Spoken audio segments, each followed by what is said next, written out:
Recording audio. Yeah, okay. Sweet. My level looks good, I think. Josh, I guess you have no way to check your levels. Should be fine, hopefully. Cool, all right. Well, let's start. Did you get that? I'm so confused. Also, ich verstehe nur Bahnhof. You only understand train station? It's all Greek to me. Understanding Train Station. Living between cultures with Josh and Phelan. Welcome back to a new episode of Understanding Train Station. I'm Feli. Welcome back, everyone, and I'm Josh. And if you can't tell, I'm actually currently in the U.S. right now visiting some family. So we're just too lazy to actually be together in person. Exactly. No, just That's kidding. not 100% true, actually. No. The reason that we decided not to do this episode in person is because this week is a special episode. I say special, but now it's more the norm. I feel like it's more special when it's just the two of us because this week we have another guest. And this guest is not based out of Cincinnati, so we decided that we would all do it virtually. Yeah, then you can just see everyone's faces on the screen. And if you listen to it, then hopefully you won't hear a difference anyways. But yeah, it's so cool to have you back in Cincinnati, Josh. I didn't really expect to see you so soon. I think do we have a plan again when we would be able to record in person together? I think we talked about maybe around the Easter time frame. And I might still do that with everything going on in the world right now, which like everything that's happening in Ukraine with the war is absolutely terrifying and sad and terrible. And I've been donating and I've been following the news. And unfortunately, there's like not a whole lot I can do from here. I know that you're a little bit closer with stories in your direct environment and everything.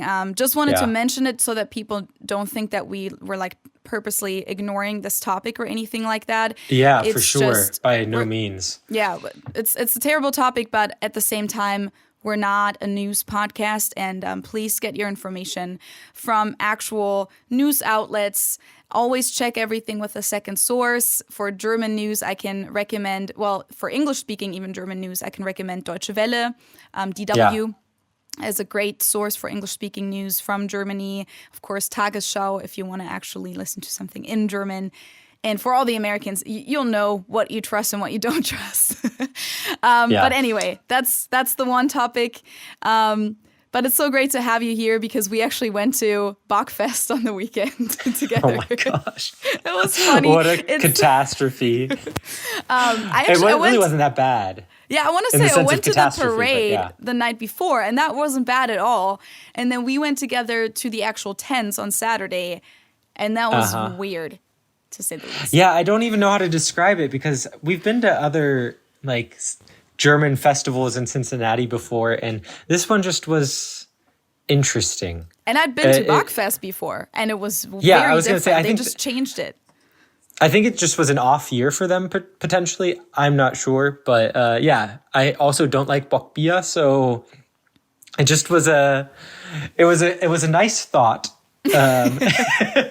So just to explain it, it's this kind of Germany-themed festival going on in Cincinnati. I'm sure there's equivalents in other parts of the U.S. as well. I know that this one was started in the 90s by one of the local breweries. So it was kind of, I guess, more of like a event, like a marketing strategy in a way to just like have an event to sell their beer, because they made the Bockbier, which is just a certain type of dark, strong German beer. And we do have festivals for that in Germany as well. I think they're either called Bockbierfeste or in Munich they're usually called Starkbierfest. One of the big ones is called Nockerberg. So that is a thing too, but it's also not a very like traditional thing. It's traditional, but it's not. You can't compare it to like Oktoberfest or anything like that, if that makes sense. I actually haven't been to it in Germany before, so I can't really compare the two and the vibes. But this was just, I don't know. It just felt. Yeah, the place was muddy, and they were singing like they have a figurehead basically of the festival who's called the Sausage Queen, and like it just felt very kitschy. And then they sang songs about sausages. They like changed popular songs. Which song was that? What was it? Was several of them. I posted a video on my Instagram, but they just would sing popular songs and then exchange one word for sausage. To make it more German. Yeah, and that's just something that we don't do. And I posted it on Instagram. Was it Sweet Caroline? I know they did several songs. Was one of them Sweet Caroline? I think it's a Sweet Caroline. They were singing Sweet Sausage. I don't know. Okay, maybe. I might not even remember all of them. But just for the record, because I posted this on Instagram, and I think a couple people, I kind of said that this was weird or like cringy, and I think a couple people thought that I was weirded out by it because it was sexual, because of the sausage part. And I was like, no, you're getting it wrong. It doesn't have anything to do with that. We just don't do that. That would be as if like we celebrated an American festival in Germany and made a song all about American burgers, or I don't know what's. Yeah, or replaced it with hot dog instead of guns. Like, yeah. Yeah, it's more. It's just more cringy, but yeah, no, it was nice though. We tried it out, and yeah, then we went and got a drink somewhere else. As I said, they did have a parade on Friday, and that was actually less cringy than I expected because as I said, I'd been to Bockfest in the past, but it was at different locations. I'm sure there's people from Cincinnati listening, so I just want to like set this straight. I don't want to, not acknowledge the way that the festival was hosted in the past and the effort that they put in. But this time, they the tap room or the brewery that they used to have it in doesn't exist anymore. They closed that, so now it was like an outdoor thing, and it was just a little weird. But the parade, as I said, was less cringy than I thought it would be because I thought it was just going to be a bunch of people like dressed up in sausages or with their chicken hats, which there were a couple people in chicken hats, but not as many as I thought there were. And for example, there were what are they called? The 1860. Red Stockings, like they have this historical baseball team in Cincinnati, and they were in the parade, and a few of the old actual German restaurants of Cincinnati were in the parade. So yeah, that was actually fun. And the whole neighborhood of Over the Rhine, which is a traditionally German neighborhood, was out. It was a lot of people watching. All the bars kind of participated in the celebration. Yeah. So that was actually cool. For sure. I was going to just add, I mean, not trying to hate on it. It just was it was different than what we were expecting. And I think it's cool that they tried to do something, and I would support them in trying it again in the future, but I would probably do a few things differently. Exactly. But long story short, it's super nice to have you here, Josh. That's basically where I was getting at. And today, I don't know if there's like a lot of updates. Did you want to tell anything about your travels back here? Was there anything happening? No, you can just tell that some of the restrictions and difficulties that were going into place because of COVID are starting to go away slightly because there were more connections possible to get back to the US, and I only had to have one layover, which makes such a big difference. I was very happy about that. Yeah. And one thing that was nice when I was leaving the Munich airport was, since I have my Aufenthaltstitel, I didn't realize this, I was allowed to go through the European passport line. Which just made me feel fancy and privileged. I bet. Especially because the line for the all passport line was super long. Yeah. And I was standing in line for probably halfway through it. And then I saw some people who didn't have European passports going through the line. So then I called over one of like the attendants and was like, hey, just a question. If I have an Aufenthaltstitel, am I allowed to go through that line? And he said, oh yeah, of course. So then there were some Americans behind me, and this conversation was happening in German, obviously. And then the people behind me, because then I like ducked under and got into the other line. Like, hey, how did you make that happen? I'm like, well, I live here, so I'm special. A privilege. Exactly. That's how I felt the first time that I was able to line up with the U.S. citizens coming into the US. Because you can do that with a green card. It depends. Every airport handles it differently. Last time I came in, actually, they didn't differentiate at all. Everyone was in the same line, which actually that annoyed me because I was hoping that I would be in the quicker line. Sometimes the green card holders have to be with the non-citizens. So it really depends. But the first time that I was actually allowed to be with the citizens, like the sign said, green card holders or like permanent residents and U.S. citizens, I felt very special because usually the non-citizen line, the visitor line, is so much longer and slower. Yeah. And then the citizen line is so much shorter and quicker. And also they don't ask me a lot of questions anymore either. They just like, where'd you go? Welcome back. That's pretty much it. They don't ask me anything anymore. And this was the second time I've used my global entry. So they didn't even ask me any questions. You just go to the kiosk, they take a picture, you hand them a little receipt that you get. They didn't ask any questions. Yeah, I'm going to have to do that too in the future. That's the little basically electronic version of immigration, right? And I can do that as a permanent resident as well. Yeah. So I think I'm going to do that. I think even as a not everyone. It depends on what passport you have, but even if you're not a permanent resident from Germany, I think you can apply for the program. Just to expedite the process. Yeah. But Basically, you're just going to be kind of questioned in advance as opposed to being questioned every single time you enter the country. Yeah, you just have to go through that process. So I might actually try and do that soon. I just so far, I never really needed to, but every time I'm then at immigration, I'm like, damn it, I wish I had this. Yeah. So I know how nice it is. And it's not really a difficult process. And one of the benefits is also that you get TSA pre-check. Yeah. So especially for you, if you're going to travel more in the United States, that's a huge plus. The pre-check doesn't really help me too much because the Cincinnati airport is small anyway, so I never really stand in line for too long. But if you travel within the United States a lot, it's a nice perk as well. Unless you travel with a bunch of other people who don't have it, then you just have to wait for them. But you can wait for them eating food or having a drink. True. And you don't have to wait in line. That is true. But yeah, I don't think I have really any updates, except was my wall painted last time? I think it was already. I think it was already painted, yes. Yeah, that's my big update. I think the big update is that I've actually seen the wall in person. Yeah, you've been to the house now. Yes. We also installed some baseboards. That's me. That's the house homeowner in me now. That's those are the interesting updates from my side. But yeah, I think with those super interesting updates, let's just dive into the actual interesting part of this episode. And that is going to be the interview with Nelf, Nick Alfieri, who is an American football player who lives in Germany. Welcome, Nelf, or Nick Alfieri. Yeah, that's what I was going to say. It's weird. Do you go by Nick or do you go by Nelf? Or maybe... Actually, both. Nelf was actually a nickname from high school. So some people seriously actually call me Nelf, a lot of friends, especially from back in the day. And then when I came to Germany, I just made it my YouTube name. And so some people kind of know me as that. But Nick or Nelf, it's actually either one. Nice. It's great to have you. Thanks, guys. Good to be here. Much appreciated. Finally on Understanding Train Station. Yeah, I was going to say, I know that you've been on Feli's channel before, but this is the first time that we're getting to speak with each other. So I'm really excited about it. We were talking a little bit before about how we've never met, but I think we know who each other is. And I don't know, the internet's weird like that, you know? It's so weird like that. Because I was just watching a bunch of your guys' stuff, a bunch of your guys' podcasts.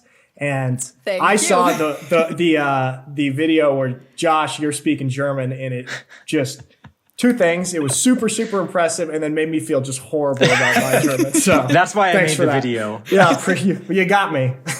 So how long have you been in Germany for? I think it's about the same time that I've been in the US, right? 2016 or something? 2016, yeah. What month in 2016 did you go? I think I was later, because I arrived in August. Okay. I went and you were a little bit March 2016, but yeah, we're on the exact opposite. Except I had to go back to Germany in between for a half year here and there, and I think you've been there pretty permanently since then, right? Yeah, but no, I also I go back to the States usually in the off season for anywhere between 2 to 4 months. Okay, so actually pretty long. Something like that, yeah. Mm-hmm.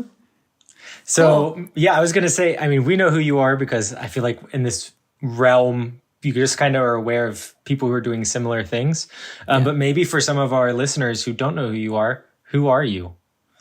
Who am I? Well, this is an existential crisis question right now.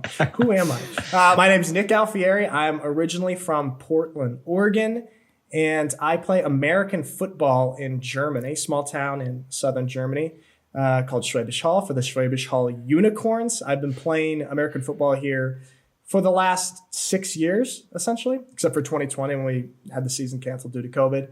And when I came over to Germany, in addition to playing football, that's one of my favorite things to do. In addition to that, I like to make films. I've always been sort of a filmmaker growing up. And so I started a YouTube channel when I came out here, sort of to just document my experience in Germany, mostly for my friends and family back home to see what the heck I was doing over here. And then it slowly grew and evolved to sort of a full YouTube channel. And I do that with a lot of my time as well. So about 7 years into this process now. It's crazy. It's very impressive how you do, because you post a lot of content on your channel. Thanks. And we talked about this before, but I think that your content is super like high production value, and you have your drone and you go out into the city. So if you guys want to, check out Nalf's channel either way, but especially if you want to see a beautiful little German town with like these cute German houses, Schwäbisch Hall is really, really beautiful. I've never been there before, but thanks to your videos, I know exactly what it looks like there. Yeah, I was going to say that I think the tourist board should be paying you for, that'd be for some of that great. footage. Trying to get a collaboration with Schwäbisch Hall Tourism Board. That'd be awesome. Although, do you know what? Thanks for saying that, by the way. But like I agree. I love seeing this tiny German town from the drone perspective. It's unbelievable to me every time I get the drone up and see this. I'm like, damn, I live here. But I actually got in trouble for flying the drone a couple years ago. Surprise. I'm not surprised. Yeah, that's Germany. It was so Germany. Someone from Munich actually sent the police someone from Munich sent the police an email in Schwäbisch Hall and said, hey, I really like this guy's videos. He's making great content about Germany, but I have to report that I think his drone use is illegal or something. And so the Schwäbisch Hall police, they were pretty cool. They like reluctantly called me in and talked to me. They gave me the smallest fine possible. But they fined you? I did get fined. I could have I could have had like quite a big fine because the airspace over Schwäbisch Hall is restricted or something like that. I don't know. So were you flying too high, or is your drone too big? Because isn't there like certain thresholds? I think that it was because there's a hospital about 1 kilometer outside of the city, and it's in the same airspace as like where the helicopters land on the hospital sometimes. So it was like an extra hot spot to not. Okay. Damn. So your videos are going to be different in the future now, or are you still able to film in certain spots? How do I continue talking about this without incriminating myself? Okay. Plead the fifth.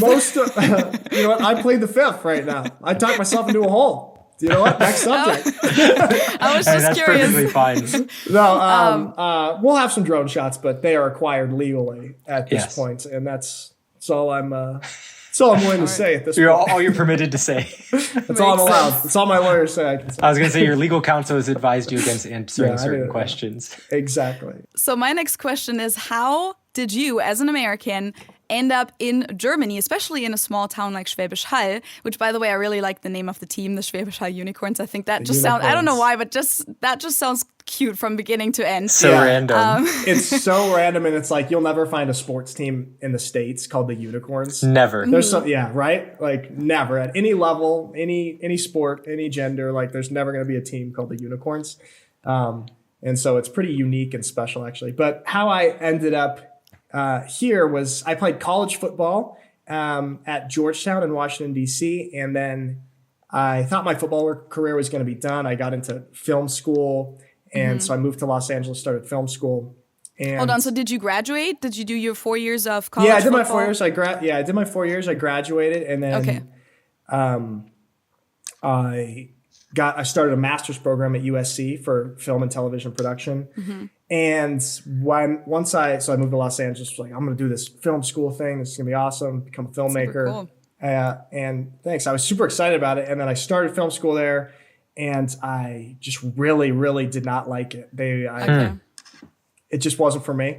And so around that same time, I started getting messages from football teams in Europe and Germany in particular. And the one that really stood out to me was this team called the Unicorns. I'm like, what is this? And so then I started talking to the coaches and the recruiters here, and they were looking for an American that plays my position. The way that they recruit for the German Football League is kind of unique because you can only have 6 Americans. And so it's like very specific recruiting. And so they ended up offering me a contract. And I told the USC, I said, hey, I'm going to take a 6 month or 1 year leave of absence. I'm going to go play football in Germany for 1 year. I'll be back next year. and never came back because I loved it out here. Loved playing football in Germany. Loved Germany, and so I don't know if USC's still waiting for me, but I'm not coming back. You haven't received any letters from them? Yeah, I was going to say, I feel like as a football player, going to film school is not necessarily like the stereotype that you would have of like an athlete going to film school. So was that kind of some of the clash of like, or was there a clash with that at all? Like, yeah, I'm sure certain people had stereotypes of, okay, what is this jock doing? Yeah, exactly. I don't know if that so much like played into it. Maybe I was a bit stubborn, I think. And so sometimes the film professor, I mean, there's a lot of great ones, but there's some that I would clash with. They'd tell me like, this is exactly how you need to make a film. And I felt like there should be some more creative freedom here. Right. And so I would get in some clashes like that. And so that was probably kind of, I don't know if maybe my football player, linebacker personality maybe contribute to that a little bit.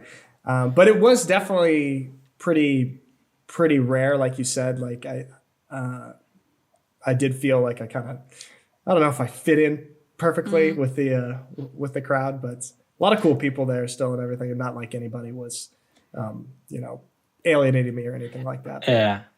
I feel like in general, you don't really fit like one stereotype there because like you are very international, right? You're interested in cultures, obviously, because you like to live abroad. You like to live in Europe. You play football. You do your YouTube channel. Like you obviously have all these different sides of yourself. So that you're definitely not one or the other. Yeah, thanks. I like to hopefully.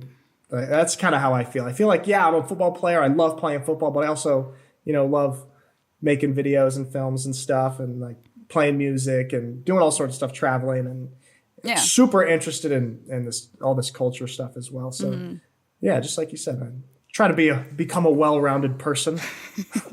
I think it's super interesting though. I mean, I didn't realize that you were so interested in film throughout your life. Like, I just thought like you were a football player who moved to Germany and was just trying to document their experiences. So it's cool to know that there's more background to like why you started a YouTube channel, and it's just cool to know that you've had that interest kind of throughout your life. Thanks, man. I appreciate that. Yeah, I actually, since I was a little kid, since I grew up in a big family, and I remember being like 7 or 8 years old and taking my parents' video cameras and forcing all of my younger brothers to perform in movies that I would direct as a kid. So it's sort of been a passion for a long time. But then I think what you said, like kind of with the jock stuff. When I was in high school, I sort of lost touch with that because I was like, I'm a football player. You know how you are in high school, like figuring yourself out. It was like, I'm a tough football player, not like, making videos or whatever. And then sort of as I grew into myself, I realized, I could do both, I think. Yeah. I think just for the audience, because we actually tried to have you on for our Super Bowl episode a couple of episodes back. Unfortunately, that didn't work out due to the evil C word and I think scheduling issues altogether. But I just wanted to say, first of all, we talked a lot about American football and sports in the U.S. compared to Germany in general in that episode. So if you guys want to check that out and haven't listened to that yet, go ahead. I'm going to link it up in the little eye on YouTube. I'm going to link it in the show notes everywhere. Also, last year, it was, I think, in January of 2021, we talked to our friend Daniel, who actually is a German who played in the German Football League as a German. And then he moved to the States to play college football. And then that actually didn't end up working out for him. He's still in Cincinnati right now. So that's a very interesting episode too, I think, basically looking at that same topic, but the other way around in a way. And so that's why I'm very, very excited to have you on today. I'm just going to refer to you as Nalf because I feel like that's what that feels natural. It's more natural. Me. Yeah. It's great. Feels natural. Go for it. That's why I'm very excited to have you on today, Nalf. Excited to be here. Because you can tell us a little bit about what that's like coming from college football to the German Football League, because I think most people can probably imagine that American football in Germany looks a little bit different. So how is that experience different coming from the US where football is this hyped sport, coming to this semi-professional German Football League, right? Whereas like I think you have a special role there, but maybe you can tell us a little bit about that. Yeah, exactly. I mean, just like you said, like American football. I'm so used to calling it American football now after living out here. But when you're in the States, you just call it football. So like you said, American football is, it's so ingrained culturally into the United States. And like everybody, I mean, not everybody, but it's such a huge percentage of the population is aware of it. And a lot of people are fans of it. And a lot of little kids growing up want to play in the NFL. And so when you get to the college level, it's quite intense because a lot of people are competing to try to get to the professional league there in the States. So it's super intense. You have football 6 days a week in college. Legally, they have to give you 1 day off a week, but they always try and finesse some sort of, something out of you on those days still. So you've got that. You've got practice, weightlifting stuff, watching film, and then your games on Saturday. So it's super intense, full-time job. When I look back on it now, I don't know how college athletes do that and go to class and still do both things. So it's just super intense. And then once you get to like kind of compare that to how it is in the German league, which is a sort of semi-professional league, a lot of the guys that are playing here, while they're super talented, and I think a lot of them could go play college football in the States, these are guys who are working full-time jobs during the day and driving an hour, 2 hours. We have some guys who drive 3 hours after work to come practice two times a week. It's insane, isn't it? It's insane. I admire it so much. It's crazy. And so as an American, like the German Football League is a very unique structure. Like I said earlier, it's 6 Americans on the roster. And so theoretically you're supposed to play like a pretty important role. You're supposed to be a pretty good player. And a lot of times they pick very important positions for American imports. That's what they're called, imports. So oftentimes it'll be quarterback, like the most important position. So as an American, you are kind of expected to keep up the output that you get in college, sort of that style of performance, but it's the training and the practice for the most part is up to you. We have organized practices 2 times a week with our team and games on Saturday. And the rest is the local guys or the imports or whoever's here. You'll train on your own. You'll hit the gym on your own. You'll go do some self-practices, stuff like that. So it's a lot more up to you to make sure that you keep your performance. I guess I would say there's a lot more freedom. That must be a really big adjustment, though, because I know like in college programs, everything is so regimented for you that then you have all of this freedom then. And I'm sure that was a huge adjustment, or was it for you? Absolutely. Because in college, you have no choice but to go to the gym and do all this stuff. You're forced to. And I think a good amount, maybe a handful of imports that come out here maybe don't deal with the freedom very well. And, they're off traveling too much or enjoying the social aspect of this experience too much and stuff like that. So I think it's really like kind of a delicate balance. And now I've been doing it for a long time, so I understand, and some of the other guys here, they understand kind of what you have to do to find that nice balance. But it definitely was an adjustment to kind of figure out like, oh, we don't have team lift. Like we're not watching film together. What are we doing here? Yeah.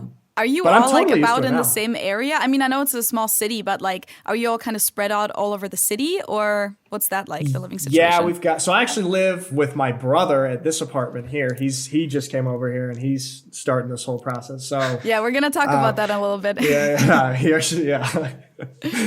So I live with him. There's 2 other American guys who live maybe a kilometer away from here.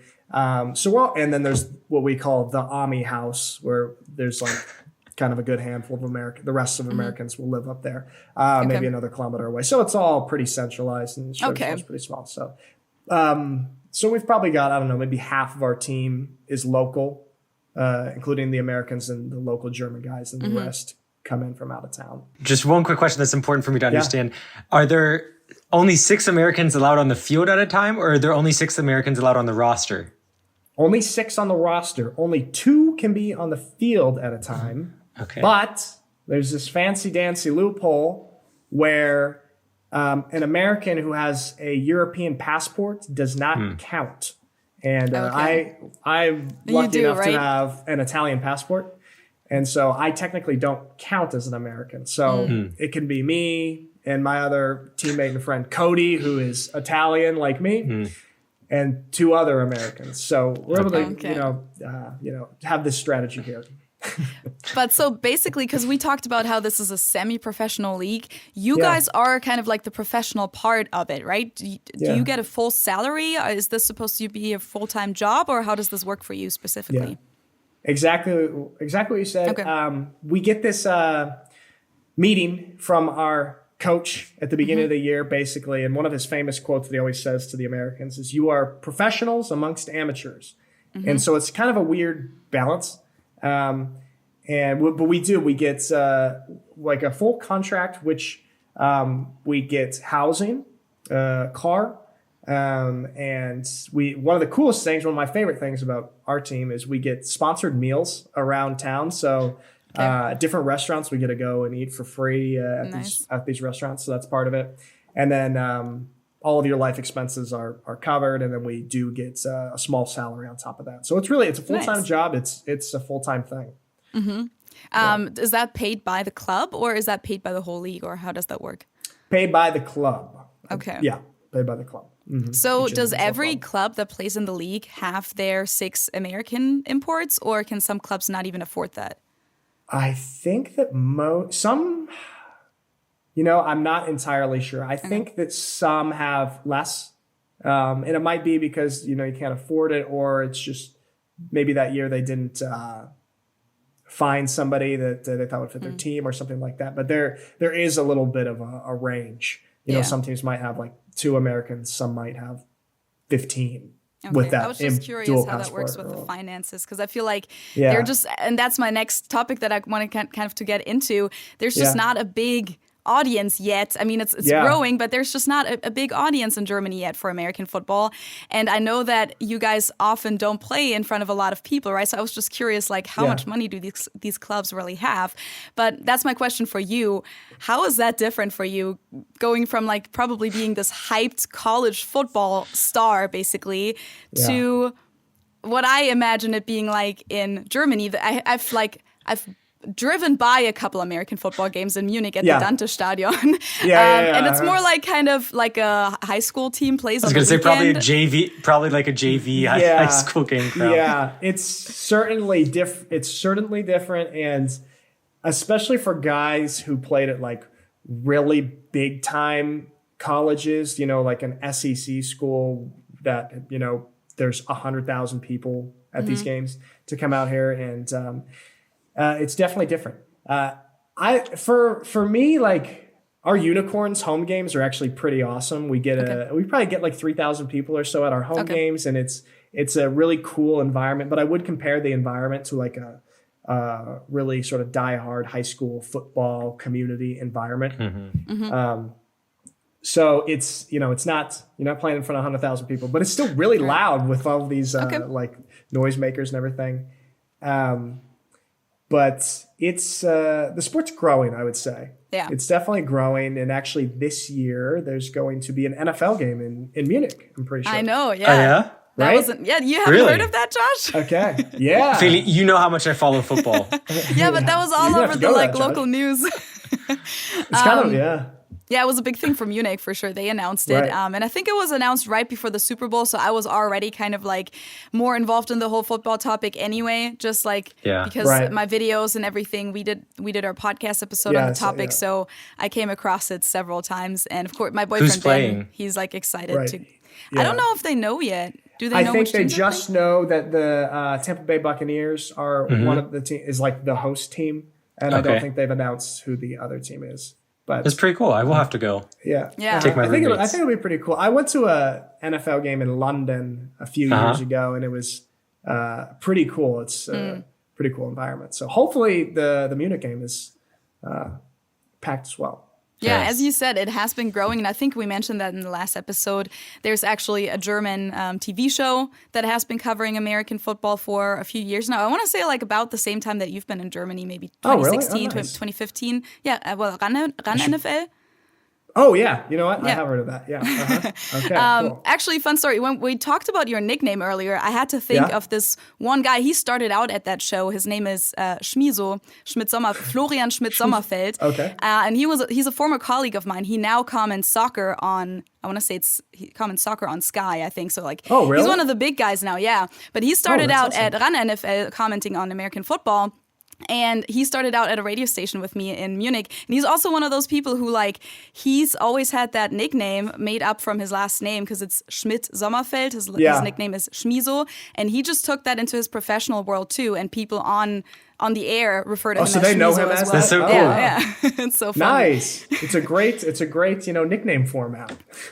Yeah, that's just like a side note because it made me think of that earlier. But That's awesome. how do you think it's going to develop in the next few years? Do you think that in a few years or I don't know 10 years down the road it could become an actual professional sport in Germany as well? So there is actually a new league in Europe called the European League of Football that was just created last year. And it's encompasses teams from a few different countries. There's like 5 teams from Germany. I think there's a team in Spain. There's a team in actually Turkey in Istanbul, Poland, and Austria. And so this has actually been, and this league is sort of aiming to become a professional league where all the players are paid. It's still too early, in my opinion, to kind of tell how this league is going to, if it's going to hold up. It's still, it's a lot of money to get it going, but I think it looks promising, and they do a good job with their like the product that they have, the streams, and kind of explaining the game to fans and everything. So I think the fact, even though this league is sort of a rival to the German Football League in a way, I think it's a good thing, and I think that's going to help continue to develop the sport in Germany and across the continent for the next couple of years.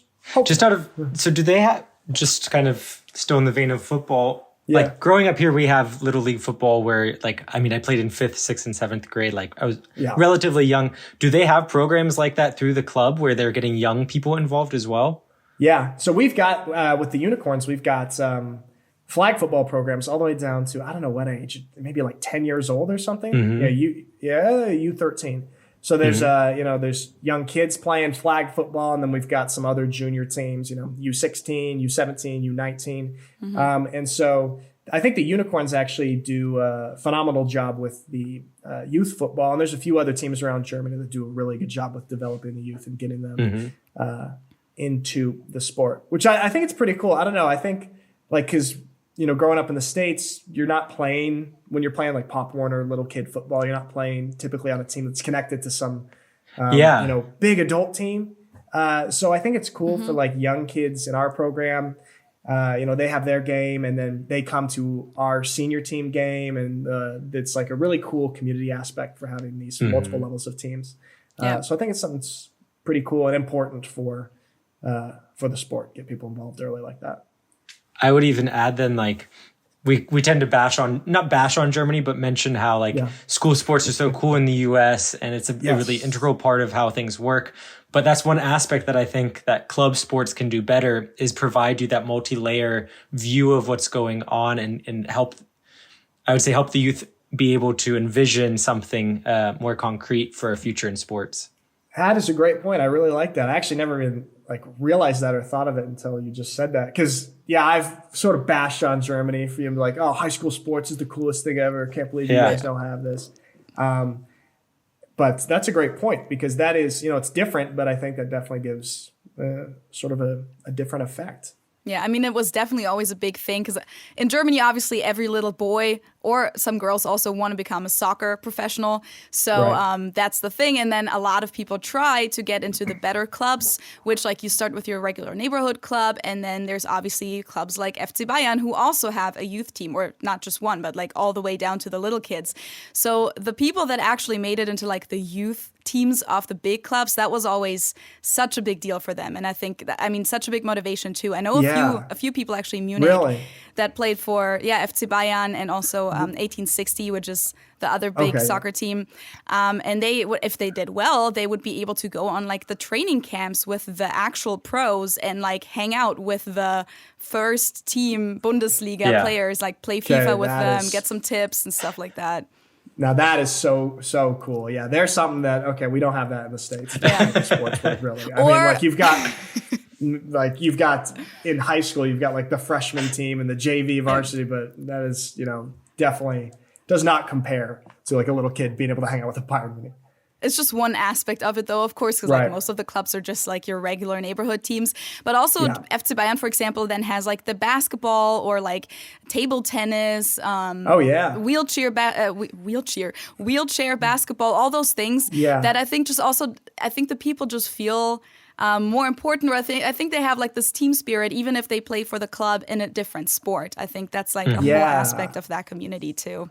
Oh yeah, that's I didn't think about that, because like here everything is under these like club umbrellas, because like even with the Unicorns it's called the TSG, and then we've got like a basketball team and everything, and a few others. See, sports. I didn't realize that. Yeah, I didn't realize that FC Bayern has a different, like they have non-soccer teams. A lot. Are they called FC Bayern or no? It wouldn't be FC. Mm-hmm. They are FC Bayern basketball. Yeah. Oh, that's sick. Okay. Oh, wow. See, nice. I should have mentioned that in the last episode. That's an aspect that I actually forgot to mention. So we've talked significantly about football, and we did an episode about the Super Bowl. So kind of moving away from that, Germany, you ended up in Germany, obviously because of football. But why did you choose Germany as opposed to another European country? And also Schwäbisch Hall is so small. How big is Schwäbisch Hall? Yeah, Schwäbisch Hall is pretty small. It's 39,000 people. The German in you that knows that. I take pride in knowing my, the populations of cities. Yes, exactly. Schwäbisch Hall is small. It's not, when you think, I'm going to go to Germany, I'm going to go to Munich or Frankfurt or something as an American. Well, first of all, Germany, because Germany actually has the best level of football in American football in Europe. I did not know that. It is the best. And it... I think actually a lot of it has to do with the post-World War II, that American bases were stationed all over the South here. And I actually made a documentary about the Unicorns, and I learned a lot about this. I talked to the Unicorns founder, and he said, he went to the military base that was here in Schwäbisch Hall, got some Americans. There was like a German-American friendship club. They got to talking, and they sort of founded the team together. And so that's why... you see pretty good football in Germany. It has a lot to do with the friendships of Americans and Germans over all those years and the development. Makes sense. Yeah, pretty cool history there. And so I ended up in Schwäbisch Hall just because this is the team that I clicked with the most when I was getting recruited. So it was not just the name. It was slightly more than I just wanted to be the Unicorns. I just want to play for a team called the Unicorns. I'll go anywhere to do it. I feel that, yeah. So it was, and I started to learn about the program. Like, this is one of the best programs in Germany. These coaches seem like really good people, and so the coaches are Americans too, right? One American from Texas, and the rest are German. Oh, okay. And a lot of our German coaches. I like to say that we have probably the best coaching staff in Europe, because a lot of our German coaches have gone to the States and had some coaching experience at American colleges and stints at colleges and stuff. So they've brought all their knowledge back. So I've actually, with the Unicorns, I've learned even more about football from some of my German coaches, in these last 6 years than even I did in American college. So that's how I ended up in Schwäbisch Hall. And the coaches, the program, and then I saw the town, pictures of the town. I was like, I'll live here for 6 months. This looks awesome. And then I got... So the initial commitment was 6 months? Yeah, basically. Maybe closer to 8. It was for the duration of a season. Mm-hmm. And I got just sucked in and trapped here by this magical little German town, and it's impossible to leave. And I sucked my brother in. Yeah, so, okay, let's start with what sucked you in. What are the things that you love so much about Germany, but also specifically the town, maybe? Yeah. Schwäbisch Hall is, it's just exactly the most stereotypical, magical town that I would picture what Germany looks like. Now I've come to learn that this is not what all of Germany looks like, and people get kind of annoyed when you're like, "This is Germany. This is all of Germany." So I've learned that, but it's just such a beautiful small town with a good combination of a little city environment, town environment, and some rural landscape. So how it looks, I like that a lot. The team and the community is a really big aspect of that.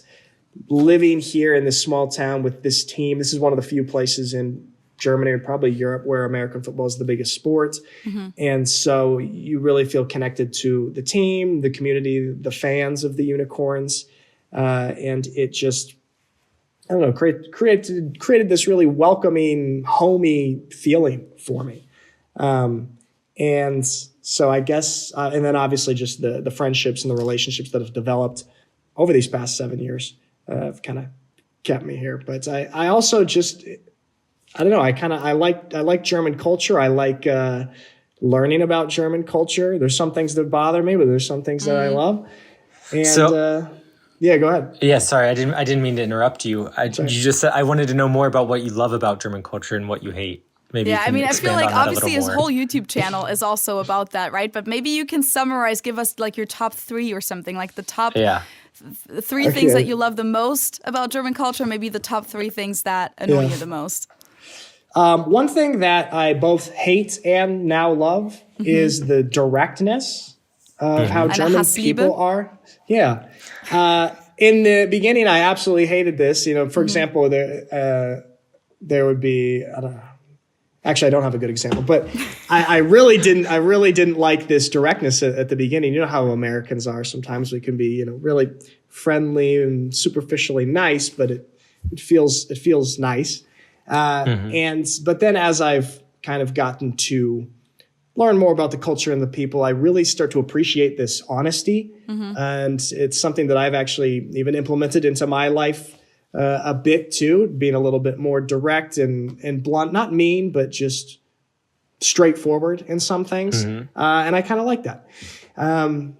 I'd say another thing that I really love about German culture is this balance of this work-life balance.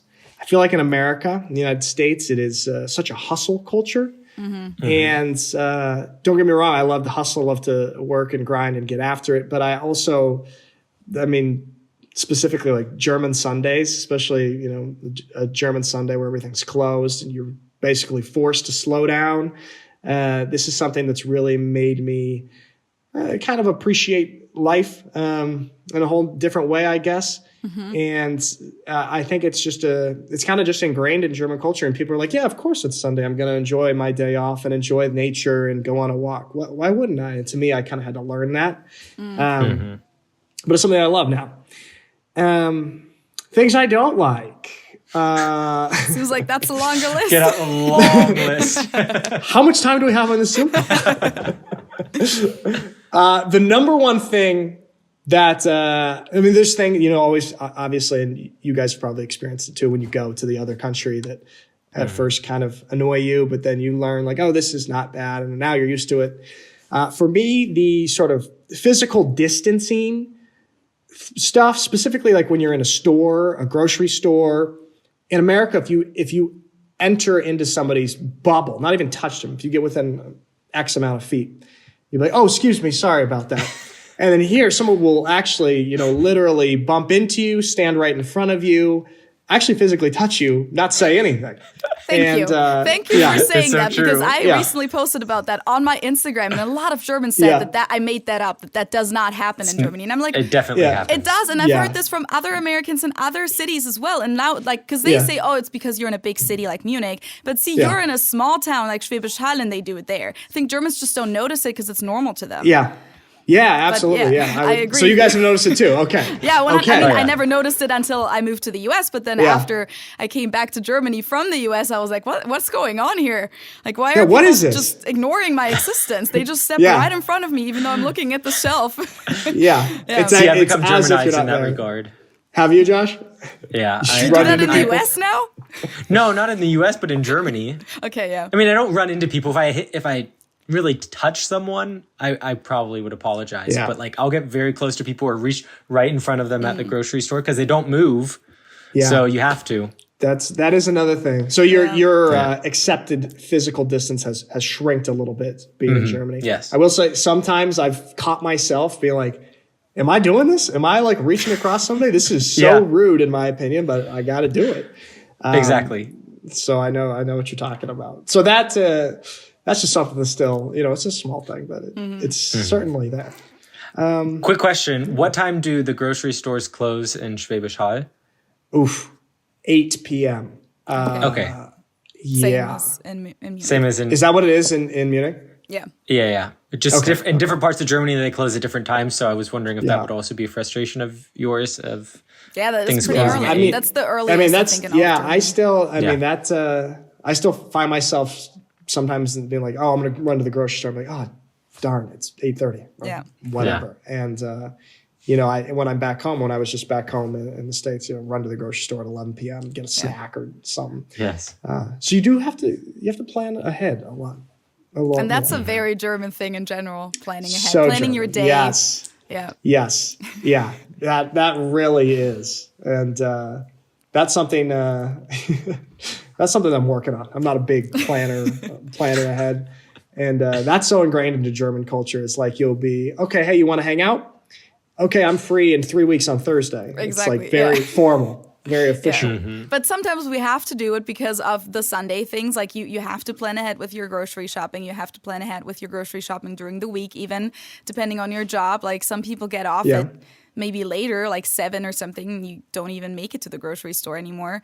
So then people go in during their lunch break and organize their whole days. So I'm just like bringing this up because this is actually part of a video that I'm publishing today. So when this episode comes out, it'll be 2 days ago. It'll be on my channel, and that was something that me and my boyfriend Ben talked about, how like he still kind of can't get used to me doing that. And I don't even do it that much anymore because I've been pretty Americanized, but I still sometimes like to know what our plan is for later in the day, just so that I can plan accordingly. Yeah. Like, when do I shower? When do I eat? When do I maybe work out? Like, all those things. That's the German in me planning that out. Absolutely. Josh, have you noticed yourself with that at all? Being in Germany? With planning, not so much because I don't live with Germans. I live with people who are from Southern Europe where you don't plan as much. Yeah. So in my friend group, we tend to be very spontaneous, which will get us screwed over sometimes because then we can't do the things that we want to do because you have to have a reservation that you made 2 weeks ago. Very true. Yeah. But no, I mean, I've always been a relatively big planner and I can be spontaneous, but that hasn't been a big adjustment for me. One of the biggest things that was interesting for me when I came back, because I'm in the US right now, I didn't realize like how used to not saying, like not posing a question when ordering something. So in German, I would say, ich hätte gern whatever, or like when I'm ordering something at the store or at a drive-through, and it was so weird for me to say, could I get? It just felt very, very weird. It just felt. There were so many words that I had to say, like, "Hey, could I get this?" It just felt very uncomfortable and weird, rather than just saying the statement, "I'd like this." Because if I were at a drive-through and I said, "I'd like this," that would feel rude to me. Or give me this. That's super interesting because I was actually just thinking about stuff in English that sort of feels weird now. Because to me now, when I'm in the States, sometimes saying you to someone, you know how in English we don't have the formal you. I guess we did. It was thou, and we don't really use that anymore. It feels a little bit weird for me to be like, hey, am I in a store talking to somebody that works there? Hey, do you guys have this, so-and-so? It feels a little bit rude almost to me because, in Germany you'd say, haben Sie, if you don't know them on that level. So it's a little bit strange to me to be like, is this rude? It irks me a tiny bit. That's funny. You can't show enough deference in English. Yeah, I totally see what you're saying. I've never experienced that though, but probably because that's the other way around for me. Like probably because I adjusted to the English language as a second language. But Right. Yeah. That is very true. I actually like that about the US. That's probably why it doesn't bother me. I like that it's a little less stiff and formal, and that you're a little bit more on like a buddy basis or like the first name basis with people right away, that like waiters introduce themselves with their first name. I feel like waiters don't introduce themselves at all in Germany, do they? Yeah, that's what I was going to say. Don't even get me started on like service. Like, would that be another thing on your list then? Oh yeah, actually, now that you bring it up, I would say sort of just like customer service type stuff. Any customer interaction type stuff. Where in the States, they're overly friendly, and obviously with waiters and people at restaurants, they're trying to get tips. But sometimes it's nice to be treated like that. Yeah. I mean, that's definitely a topic that I think comes up in every other episode in our podcast for sure. Yeah. Because it's just such a big thing. Yeah. I mean, I 100% agree. Yeah, for sure. I had another question, though. You mentioned earlier that you have an Italian passport. Was that something that you came into possession of because you were wanting to move to Europe and you found that you had some history with Europe that was close enough that you were able to get the passport? Or did you have to go through the whole Aufenthaltstitel process at some point? So how was the move possible? Great question. As far as your legal status is concerned. Yeah, I did. So I came to Germany as just an American. And I learned, one of my teammates, Cody, he is from California, and he ended up getting his Italian passport the year before I came out here. So he had experience in it. And he said, hey, man, look into it to see if you're eligible for your Italian passport. And initially, this was just to help benefit me for football, because then I wouldn't count as then I wouldn't count as the American quota. So I'm like, this will be great, because then I have more flexibility with football. So I did all the work and learned that I was eligible through descent on my grandfather's side, and went through this process of going to the Italian consulate in Stuttgart about 5 or 6 times. One of the most headache-creating processes ever. But yeah, it's just all the bureaucracy. The Italians. Yeah, it was just absolutely brutal. And we're about to deal with my brother, and I'm just dreading it. But so I got it initially for football. And then now that I've grown and realized living in Europe a little bit, I realized this extends so far beyond football, and the benefits of having that are very wide ranging. And I feel really lucky and happy to have that. And it's pretty nice thing to have. So you can just live in Germany now. Do you need anything else to live in Germany with that Italian passport, or is it just because it's within the EU? Yeah, no, I don't need anything. Okay. I don't need anything. You don't even have to go to the Ausländeramt. Yeah. It's like I'll go to, I've run into problems at the airport leaving Germany sometimes when I try to use my American passport, and they're like, oh, you have no visa. How are we need to detain you? I'm like, oh yeah, sorry, 1 sec. And I hand them the different passport. Italian. Yeah. And they're like, oh, go ahead. And I've had a few instances with that where I just get to feel like, James Bond or something with 2 passports going through the airport. And so it's nice. That is very powerful, having 2 passports. I've learned now that it's great for football, but it extends way beyond that. And I'm very lucky to have that.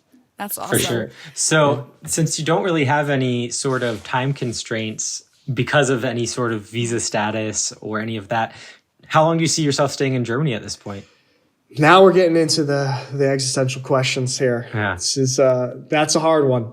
I mean, I initially thought I'd stay here for 1 year, and now I'm going on year 6 or 7, and brought my brother out here. And so I really have no concrete answer. I really enjoy my time in Europe, and I really enjoy my time back home in the States, primarily like with my family.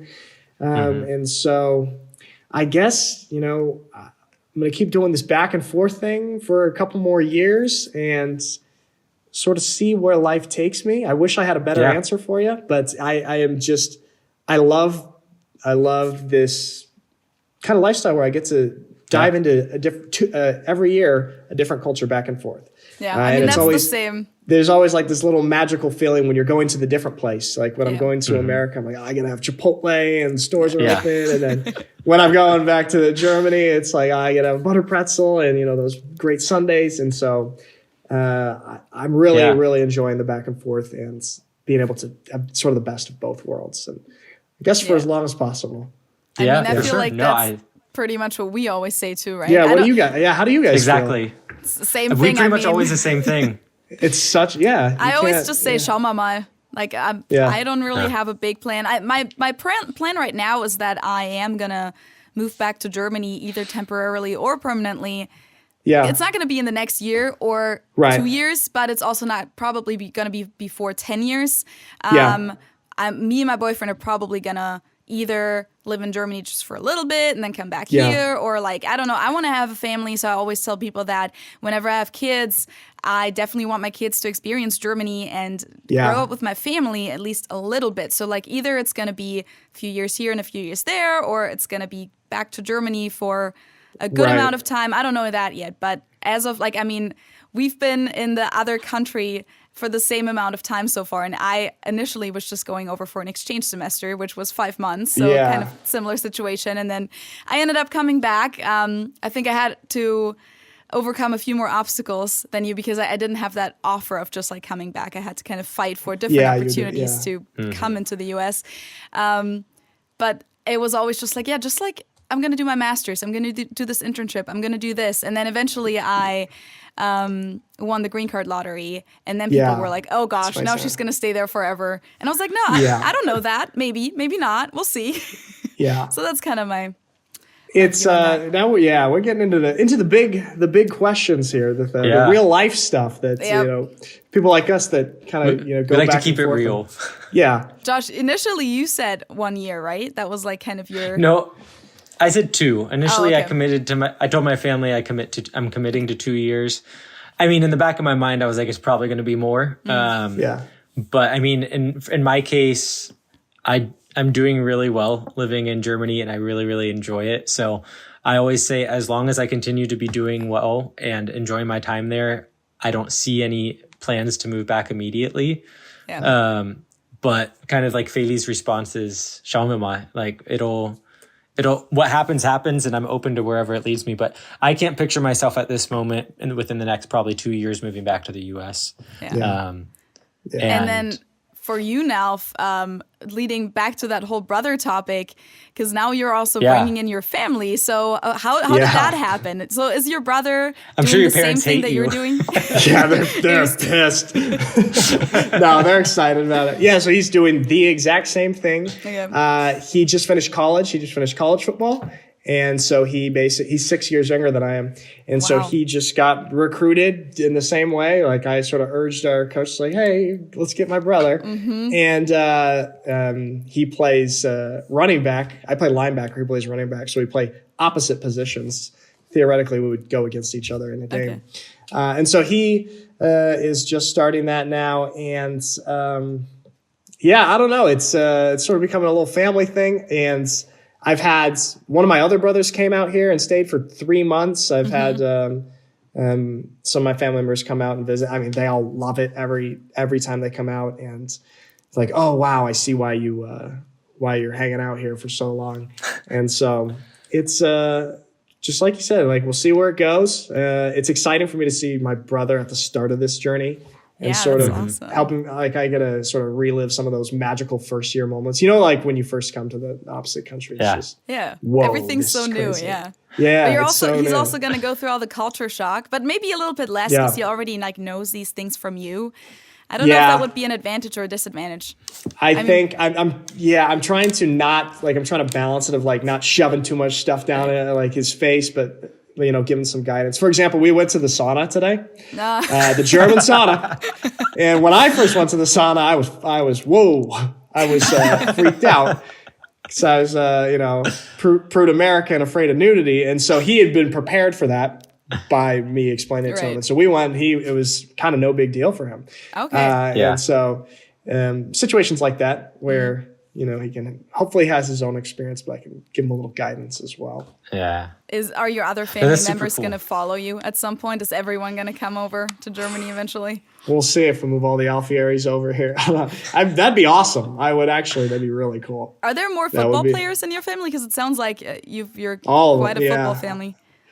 I have 4 brothers, so I'm one of 5, and I have an older sister, and we all play football. our parents were athletes, and so we're just a totally big Makes football sense. family. Yeah, so it's all football in the Alfieri family. So right now you're playing football, right? And you have this experience of having played college football, growing up playing football. At some point, one can't play football forever, right? So do you see yourself one day becoming a coach, or could you envision yourself coaching in Germany? Is that something that you've considered? Well, you're right. Of course, you can't play football forever. And I'm 29 now, kind of getting to probably the later years. And I don't know. Sometimes I have interest in coaching, but I actually think compared to some of my other friends who are really have good football coaching brains, I don't think that it's something that's I'm dying to do. I feel like when I'm done playing football, I want to make films and kind of travel and continue to discover cultures. And if I can use the filmmaking skill to,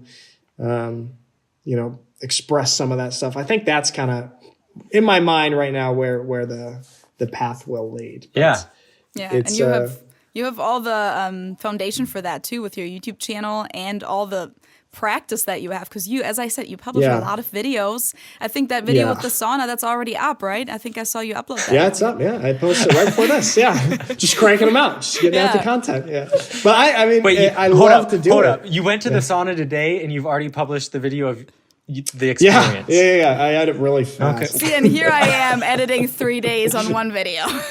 Yeah, but sometimes your videos are longer very often. Yeah, that is true. But and like I said earlier, yours are much more polished and professional. Mine are kind of sloppy. Like No, I'll throw up a sloppy edit. I feel like yours come across very professional. It comes across as this like professional, but with a personal touch that is intended thank like you. that. Okay. Yeah. All right, that's great to hear. So I honestly thought Appreciate you'd that. work on your videos a little bit longer. Now I feel kind of intimidated by that. Well, that is, I do like, to be fair, I had half of the video edited before the sauna came back, and then just edited the naked scenes. Just put in the naked scenes, made a clickable thumbnail, and there it goes. Cool. There you go. I think that's a good spot to maybe wrap it up for now. Cool. Thank you so much for being here, Nalf or Nick, and everyone, of course. Go check out his YouTube channel, subscribe. I think you're at a little bit over 80,000 subscribers right now, right? Yeah, like that. So I'm trying to keep that going. So help him get to 100,000. Show him some love. Milestone. That'd be great. Got to get on your level. Get that plaque. Did you get the plaque? Yeah, I did. How'd it feel? Was it cool? It was super cool, but now it has an old channel name on it, so now it's only half as cool. I was gonna. I mean, that whole thing. We don't even. We don't even want to go in that direction. I won't bring it up, but I followed all of that, and I'm sorry you had to go through that. It's okay. We moved on. Me and my community moved on. The plaque is still pretty. It just has a different name on it now. But everyone, go subscribe to Nalf's channel. It's literally just Nalf, Nalf. You'll find him. I also follow him. We also have videos with each other, as we said in the beginning. There is, I want to say, 2 videos on my channel, 2 videos on your channel, right? Mm-hmm. That's what we got. Very interesting conversations also. So those are from back in 2020. So wow, quite a while ago. 2 years ago. Yeah, that was during COVID. That was during COVID. Yeah. Okay, we got to do some more of those. Yeah, we should. But for now, everyone go check those videos out. Yes. For sure. And again, thanks so much for being with us today. Yeah, this is awesome. Really appreciate it. And see you guys later. Cool. Thanks. See ya. Yeah, just another thanks to now for Nick. I'm still not sure what to call him, basically. But thanks for taking the time to talk to us. We really enjoyed the conversation and hope that you guys did as well. If you want to continue the conversation with us and stay in contact with us, there are a few ways that you guys can do that, which we talk about every episode. If you want to email us, we have an email. It's understandingtrainstation@gmail.com. We also have an Instagram, which is understandingtrainstation. You guys can send us a DM and see some of the content that we post there. Not particularly often, but every once in a while. If you guys would like to support us, you can also do so on Patreon. And that's patreon.com/understandingtrainstation. Yep. I haven't done it. think. I haven't done it in a while. I feel like you've been the one who's been doing this the last couple times, so I'm a little out of practice. And then besides Patreon, if you don't want to commit to a subscription, with Patreon, you also get the opportunity to participate in our monthly hangout that we do with the people that support us on Patreon. But if that's too big of a commitment and you just want to buy us a coffee or a drink, you can do so at buymeacoffee.com/UTS podcast. And of course, if you would like to own your own Understanding Train Station merch, you can get your own t-shirt or coffee mug or sticker on feelyfromgermany.com. And then there's a little Understanding Train Station tab up there. That's also a way to support us. Thank you guys so much for listening. We really hope that you enjoyed this episode. Don't forget to check out Nelf's channel. And we will not see you because you're going to see us or hear us. You're going to hear us in 2 weeks on Thursday.